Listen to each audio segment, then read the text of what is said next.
شروع اللہ کے بابرکت نام سے جو بڑا مہربان نہایت رحم کرنے والا ہے۔ جوان اولاد میں لڑائیاں جھگڑے اور نا اتفاقی ہو تو ماں باپ اپنے گھروں میں یہ سورہ مبارکہ ضرور تلاوت کریں۔ اس سورہ مبارکہ کی برکت سے انشاءاللہ جوان اولاد کی کامیابی اور باہمی اتفاق ہمیشہ مقدر ہوں گے اور انہیں زندگی کے ہر میدان میں کامیابیاں حاصل ہوں گی، اور وہ سورہ مبارکہ اس ویڈیو میں بتائی گئی ہے۔ ناظرین کرام، کلام اللہ میں پوری بنین و انسانیت کے لیے ہر معاملے اور ہر مسئلے کا حل موجود ہے۔ اللہ تبارک و تعالیٰ کا فرمان ہے کہ یہ کتاب یعنی قرآن پاک مومنوں کے لیے شفا ہے۔ ناظرین، شفا کے بہت سارے مظاہر ہیں۔ صحت و تندرستی کی نعمت بھی شفا میں شامل ہے، رزق میں خیر و برکت بھی شفا کا مظہر ہے، گھروں میں خوشحالی ہونا بھی شفا ہے، اور گھر کے افراد کا باہمی لڑائیوں اور جھگڑوں کو ترک کر کے ہمہ تن کامیابی اور کامرانی حاصل کرنے کے لیے کوشش میں محو رہنا بھی شفا اور عافیت ہی ہے۔ اللہ کے نیک اور برگزیدہ بندے ہمیشہ اللہ سبحانہ و تعالی سے ہر طرح کی بیماریوں سے پناہ اور شفا اور عافیت طلب کرتے رہتے ہیں۔ ناظرین محترم، جن گھروں میں اللہ کے پاک کلام کی تلاوت کی جاتی ہو وہاں پر شیاطین کا بسیرا نہیں ہو سکتا۔ ایسے گھروں میں شیاطین کے وسوسے اور نفسیاتی حملے ناکام رہتے ہیں۔ ایسے گھروں پر اللہ کی رحمتیں اور برکتیں برستی رہتی ہیں، اور ایسے گھر ہمیشہ خوشحال رہتے ہیں۔ یوں تو حضرت انسان پر ہمہ وقت اور ہمہ جہد اللہ جل جلالہ کی نوازشات اور عطیات کا سلسلہ بددوام جاری و ساری ہے، جس کا احاطہ ہمارے لیے مشکل ہی نہیں بلکہ ناممکن ہے۔ جیسا کہ سورہ ابراہیم میں حق تعالیٰ کا ارشاد ہے کہ اگر تم اللہ کی نعمتوں کو شمار کرنا چاہو تو نہیں کر سکتے، لیکن باری تعالیٰ کے کچھ انعامات ایسے بھی ہیں جو بہت ہی زیادہ اہمیت کے حامل اور توجہ کے قابل ہیں، اور انہی میں سے ایک اولاد کی نعمت عظمیٰ بھی ہے، جو اپنے آپ میں بے مثال اور باکمال ہے، جو انسانیت کی بقا کا ضامن اور اس کائنات کے وجود کا سبب بھی ہے۔ لہٰذا اللہ سبحانہ و تعالیٰ اور نبی کریم صلی اللہ علیہ وسلم نے انسانوں کو اپنی اولاد کی تعلیم و تربیت کا خاص طور پر اہتمام کرنے کا حکم فرمایا، اور سنجیدگی کے ساتھ اس اہم فریضے کو پورا کرنے کے لیے متعدد مقامات پر خصوصیت کے ساتھ اس کی تلقین فرمائی ہے۔ چنانچہ خداوند قدوس نے اولاد کی بہترین تعلیم و تربیت اور انتہائی عمدہ ذہن سازی کا نمونہ اپنے مقدس کلام یعنی قرآن مجید میں سورۃ اللقمان کے اندر حضرت حکیم لقمان رحمۃ اللہ علیہ کے قصے میں کچھ اس طرح بیان فرمایا ہے۔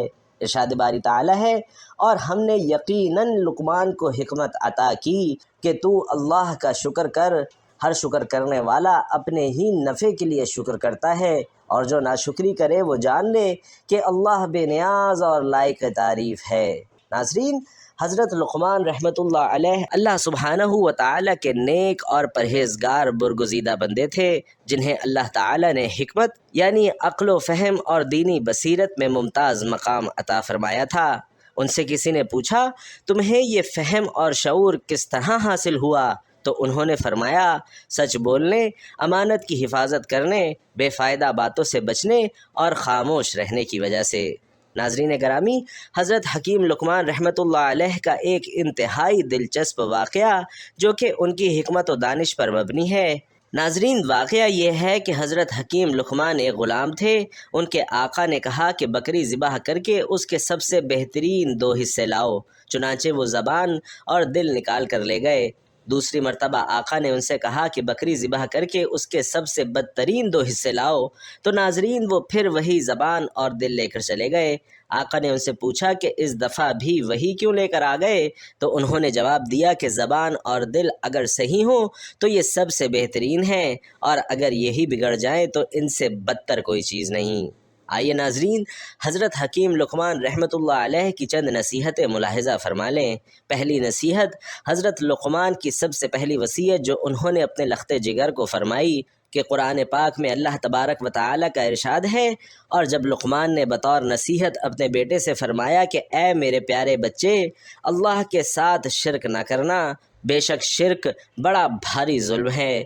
یعنی سب سے پہلے انہوں نے اپنے بیٹے کو شرک سے باز رہنے کی نصیحت کی، جس سے یہ واضح ہوا کہ والدین کے لیے بھی ضروری ہے کہ وہ اپنی اولاد کو شرک سے بچانے کی سب سے زیادہ کوشش کریں، کیونکہ یہ سب سے بڑا گناہ اور دنیا اور آخرت میں سب سے بڑی ناکامی کا سبب ہے۔ ناظرین، دوسری نصیحت یہ تھی کہ پیارے بیٹے، اگر کوئی چیز رائی کے دانے کے برابر ہو، پھر وہ بھی کسی چٹان میں یا آسمانوں میں یا زمین میں ہو، اللہ تعالیٰ ضرور اسے لائے گا۔ اللہ تعالیٰ بڑا باریک بین اور ہر چیز کی خبر رکھنے والا ہے۔ بھائیوں اور بہنوں، اس کا مطلب یہ ہے کہ انسان اچھا یا برا کام کتنا بھی چھپ کر کرے، اللہ سے پوشیدہ نہیں رہ سکتا۔ قیامت کے دن اللہ اسے حاضر کر لے گا، یعنی اس کا بدلہ دے گا۔ اچھے عمل کے عوض انعام سے نوازا جائے گا اور برے عمل کے سبب عذاب دے گا۔ یہ مضمون حدیث شریف میں بھی بیان کیا گیا ہے۔ فرمایا کہ اگر تم میں سے کوئی شخص بے سوراخ کے پتھر میں بھی عمل کرے گا، جس کا کوئی دروازہ ہو نہ کھڑکی ہو، اللہ تعالیٰ اسے بھی لوگوں پر ظاہر فرما دے گا، چاہے وہ کیسا ہی عمل ہو۔ ناظرین، تیسری نصیحت یہ تھی کہ پیارے بیٹے، تو نماز قائم رکھنا، اچھے کاموں کی نصیحت کرتے رہنا، برے کاموں سے منع کرتے رہنا، اور جو مصیبت تم پر آئے اس پر صبر کرنا۔ یقین مان کہ یہ بڑے ہمت کے کاموں میں سے ہے۔ ناظرین، یہ تینوں باتیں اہم ترین عبادات اور امور خیر کی بنیاد ہیں۔ یہ وہ اعمال ہیں جن کے بارے میں اللہ تعالیٰ نے بہت تاکید فرمائی ہے اور بندوں پر انہیں فرض قرار دیا ہے۔ چوتھی نصیحت یہ فرمائی کہ لوگوں کے سامنے اپنے گال نہ پھلانا اور زمین پر اترا کر مت چلنا۔ بے شک اللہ کسی تکبر کرنے والے اور فخر کرنے والے کو پسند نہیں کرتے۔ ناظرین، یعنی جب لوگوں سے بات کرے یا وہ تجھ سے بات کریں تو تکبر اور تحقیر سے منہ نہ موڑنا، بلکہ نرمی سے ان کی طرف متوجہ ہو کر ان کی بات سننا، جیسا کہ حدیث شریف میں بھی آیا ہے کہ جب تو مسلمان بھائی سے ملے تو کشادہ پیشانی سے اس کی طرف متوجہ ہو، یعنی ایسی چال یا رویہ جس سے مال و دولت، جاہ و منصب اور قوت اور طاقت کی وجہ سے فخر اور غرور کا اظہار ہوتا ہو، یہ اللہ تعالیٰ کو ناپسند ہے، اس لیے کہ انسان ایک بندہ عاجز اور حقیر ہے۔ اللہ سبحانہ و تعالیٰ کو یہی پسند ہے کہ بندہ اپنی حیثیت کے مطابق عاجزی اور انکساری اختیار کرے، اس سے تجاوز کر کے بڑائی کا اظہار نہ کرے، کہ بڑائی صرف اور صرف اللہ ہی کے لیے زیبا ہے، جو تمام اختیارات کا مالک اور تمام خوبیوں کا منبع ہے۔ اسی لیے حدیث شریف کے اندر فرمایا گیا کہ وہ شخص جنت میں نہیں جائے گا جس کے دل میں ایک رائی کے دانے کے برابر بھی تکبر ہوگا۔ ناظرین، تکبر کا اظہار کیے بغیر اللہ کے انعامات کا ذکر، اچھا لباس اور عمدہ خوراک وغیرہ کا استعمال بہرحال جائز ہے۔ پانچویں نصیحت فرمائی کہ اپنی چال میں میانہ روی اختیار کر اور اپنی آواز پست کر۔ یقیناً آوازوں میں سب سے بدتر گدھوں کی آواز ہے، یعنی چال اتنی سست نہ ہو جیسے کوئی بیمار ہو، اور نہ ہی اتنی تیز ہو کہ شرف و وقار کے خلاف ہو۔ اسی کو سورۃ الفرقان میں اس طرح بیان فرمایا گیا کہ اللہ کے بندے زمین پر وقار اور سکون کے ساتھ چلتے ہیں۔ دوسری بات فرمائی گئی کہ چیخ کر یا چلا کر بات نہ کرنا، اس لیے کہ زیادہ اونچی آواز سے بات کرنا پسندیدہ ہوتا تو گدھے کی آواز بھی اچھی سمجھی جاتی، لیکن ایسا نہیں ہے، بلکہ احادیث میں آتا ہے کہ جب گدھے کی آواز سنو تو شیطان سے پناہ مانگو۔ لہٰذا ہر صاحب ایمان کے لیے اولاد کی بہترین تعلیم و تربیت کی فکر کرنا ضروری ہے، اور موجودہ وقت میں خاص طور پر دینی امور کی جانب بہت زیادہ توجہ کرنے کی ضرورت ہے تاکہ وہ اپنے مقصد حیات سے آشنا ہو سکے، والدین کی خدمت اور راحت کا سبب بنے، اور اپنے ایمان و یقین پر تا دم حیات قائم و دائم رہیں، نیز یہ کہ آخرت میں کامیابی اور کامرانی سے سرفراز ہو سکے اور دنیا میں بھی نیک نامی کا ذریعہ بنے۔ ناظرین محترم، الحمدللہ جب سے ایک مذہبی گھرانے میں آنکھ کھولی تو اپنے بڑوں بزرگوں کو گھر میں ہر روز قرآن پاک کی یہ ایک سورہ مبارکہ پڑھتے دیکھا، بلکہ یوں کہہ لیجئے کہ ہماری آنکھ صبح جب بھی کھلتی تو کانوں میں اس سورہ مبارکہ کے الفاظ میٹھا میٹھا رس گھول دیتے۔ جب ذرا بڑے ہوئے تو معلوم پڑا کہ قرآن پاک کی یہ مبارک صورت جس گھر میں بھی پڑھی جاتی ہے وہاں کسی قسم کا شیطانی مکر و فریب نہیں چل سکتا، وہاں کے لوگ ہر طرح کی شیطانی چالوں سے، وسوسوں سے، جادو ٹونے سے اور ہر قسم کے کالے جادو اور سفلی علم کے اثرات سے محفوظ رہتے ہیں۔ ایسے گھروں کے افراد میں باہمی لڑائی جھگڑا کبھی نہیں ہو سکتا، اور ایسے گھروں کے افراد ہر طرح کی بیماری، ناچاکی اور نا اتفاقی سے، بے روزگاری اور بے برکتی سے، لڑائی اور جھگڑے سے، ناگہانی آفات سے، ہر طرح کی بلیات سے، جنات کے کسی بھی قسم کے اثرات سے ہمیشہ محفوظ رہتے ہیں۔ جن گھروں میں روزانہ یہ ایک سورہ مبارکہ تلاوت کی جاتی ہے تو ایسے گھروں پر بڑے سے بڑے جادوگروں کا کوئی جادو ٹونا بھی اثر نہیں کر سکتا۔ ایسے گھروں پر رحمت کے فرشتے رات دن اپنے پروں سے سایہ کیے رکھتے ہیں۔ ایسے گھروں پر اللہ کی لامحدود رحمتیں اور برکتیں نازل ہوتی رہتی ہیں۔ ایسے گھروں کے خانگی اور معاشی معاملات میں اللہ کی رحمتیں شامل حال رہتی ہیں۔ ایسے گھروں کے افراد زندگی کے ہر میدان میں کامیاب دکھائی دیے۔ جوان بیٹے کاروباری لحاظ سے بھی کامیاب ہوتے ہیں اور دن رات ترقی کی منازل طے کرتے ہیں، جبکہ جوان بیٹیوں کے لیے اچھے سے اچھے رشتے خود بخود چل کر ایسے گھروں میں دستک دیتے ہیں جن گھروں میں قرآن پاک کی یہ ایک سورہ مبارکہ روزانہ تلاوت کی جاتی ہے۔ ایسے گھروں کے بچے بڑے ہر طرح کے حسد، جادو ٹونے اور نظر بد کے اثرات سے محفوظ رہتے ہیں۔ الغرض دنیا کا کوئی دکھ تکلیف انہیں نہیں پہنچتا اور ہر میدان میں کامیابیاں ایسے گھروں کے افراد کا مقدر بن جاتی ہیں۔ ایسے گھروں کی جوان اولادیں اتحاد اور اتفاق کا نمونہ بن جاتی ہیں۔ جن گھروں میں یہ سورہ مبارکہ پڑھی جاتی ہے ایسے گھروں کے اتحاد اور اتفاق کی مثالیں دی جاتی ہیں۔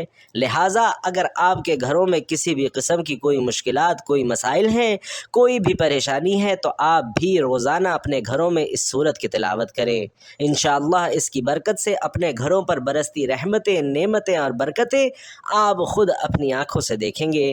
ناظرین محترم، قرآن پاک کی بے مثال برکتوں والی یہ سورۃ البقرہ ہے۔ جن گھروں میں ہر روز سورۃ البقرہ کی تلاوت کی جاتی ہے ان گھروں کی عورتیں اور مرد زندگی کے ہر میدان میں کامیابیاں حاصل کرتے ہیں۔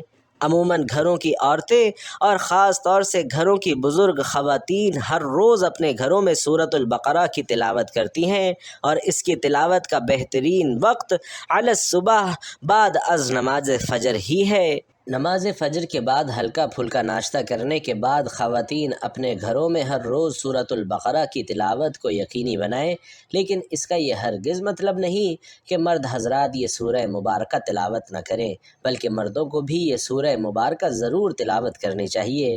اگر وقت کی تنگی کے سبب ایک ہی وقت میں پوری سورہ مبارکہ نہ پڑھی جا سکے تو دن کے مختلف اوقات میں یعنی ہر نماز کے بعد سورت کا کچھ نہ کچھ حصہ تلاوت کر کے سورہ مبارکہ کو مکمل کیا جا سکتا ہے۔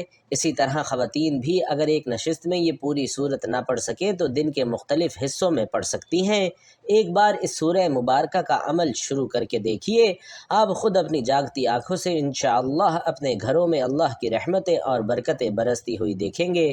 آپ دیکھیں گے کہ آپ کے وہ تمام معاملات اللہ کی رحمت سے حل ہونے لگیں گے جو عرصہ دراز سے آپ کے لیے پریشانی کا سبب بنے ہوئے تھے۔ لوگ خود آپ کے گھر آ کر آپ کے لیے آسانیاں مہیا کرنے لگیں گے۔ مخلوق خدا میں اپنی عزت اور احترام میں برتری آپ خود محسوس کریں گے۔ دنیا داری اور دینداری کے ہر کام میں آسانی اور بہتری آنے لگے گی انشاءاللہ۔